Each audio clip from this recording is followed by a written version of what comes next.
इनके जीवन का बहुत बढ़िया समस्या, इनका समस्या ना खत्म हो। एक दिन मोटरसाइकिल से जात रहना, रास्ते में खलैकी गिफ्ट लिफ्ट मांगे लगल, रोक के हमका लगा था कि तोहार जोड़ा ना लगाई, लेकिन लड़किया तोहरा ही मतीन रह देखे में, लंबा चौड़ा एकदम देखे में जना कि आर्मी से रिटायर होके आई है। इनके हाथ मतलब सी रुक गई, कल बोला कहे कि तैसा मऊ के दल हाथ छोड़ दा।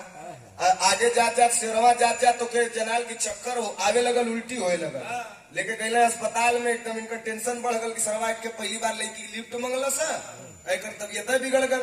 अस्पताल में लगी तले डॉक्टर आल तो इनकर पीठ ठोक के हाथ मिला के कलश की मुबारक हो, आप बाप बनने वाले हैं। अब इनका टेंशन आऊ कपारे चढ़ गल के रे सलाई का, तले कहला कि नहीं नहीं हम एकर बाप ना आई लड़का का।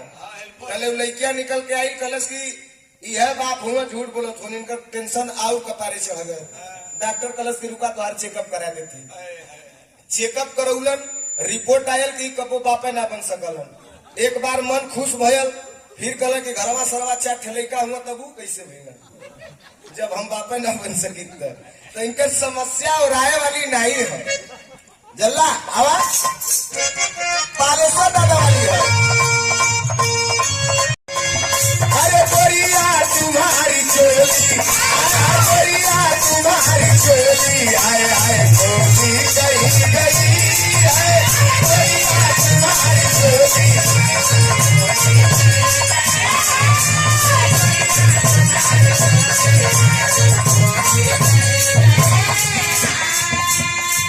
अरे मासिया बेटा मराली हम खाड़ा खाड़ा, अरे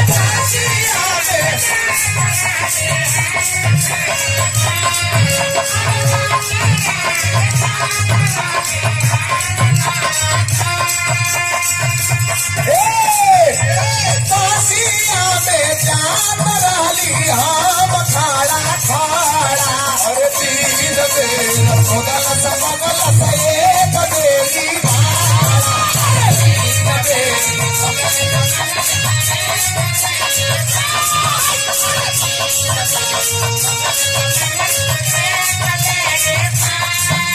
एक बात और जानला। अरे रसरी से नहीं गए कभी न चटकी,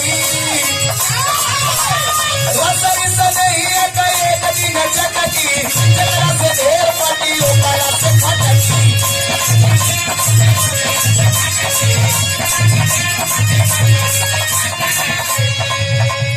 रविंद्र चचा कुछ लोग ऐसा होला सोचलन कि इतना गुड़ के पानी पिए थे कि खुदा भी ना जनता।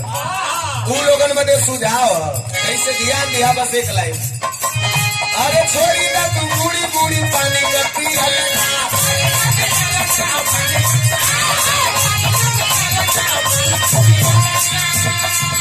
अरे छोड़ी ना तू बूढ़ी बूढ़ी पानी करती है। नहीं तो क्या हुई मछली का काट घेला वही में अटकी, मछली के काट घेला वही में अटकी, जगह से ढेर पटी ओकरा से खटकी।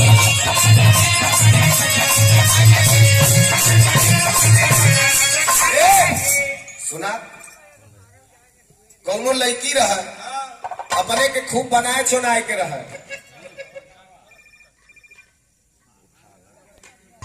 बड़ा अपने के बड़ा बन्नत रहा। जहाँ देखा तहाँ कहा कि हटो जी बड़ा सुंदर हूँ मैं। लड़कवा कलश की अरे बुझतरू अपना के पड़ता पपीता।